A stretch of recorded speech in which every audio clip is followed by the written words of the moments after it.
A and B working separately can do a piece of work in 9 and 12 days respectively.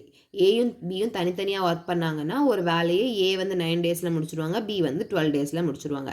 If they work for a day alternatively A beginning in how many days the work will be completed. அப்போ question என்னென்னா, ரெண்டு பேரும் சேர்ந்து என்றைக்குமே work பண்ணல. ஒரு நாள் ஏ பண்ணால் ஒரு நாள் பி பண்ணுறாங்க. அப்படி ஆல்டர்னேட்டாக ஒர்க் பண்ணுறப்போ அந்த ஒர்க் வந்து எப்போ கம்ப்ளீட் ஆகும்னு கேட்குறாங்க. அப்போ ஏ தான் ஸ்டார்ட் பண்ணுறாங்க, ஃபஸ்ட் நாள் ஏ தான் ஸ்டார்ட் பண்ணுறாங்க அப்படின்னா எவ்வளோ கம்ப்ளீட் ஆகும்னு கேட்குறாங்க.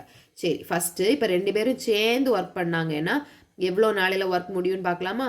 1/9 + 1/12, 9, 12. இது தெரியும் தானே எப்படி வந்துச்சுன்னு? 9 டேஸ் ஒர்க் பண்ணுறாங்க. அப்போ 1 டே அவங்களோட ஒர்க் வந்து 1/9 1/12 இருக்கும். 3, 4, 9 4s are 36, 36, 4 + 3, 7/36. ஓகே, இப்போ ஏயும் பியும்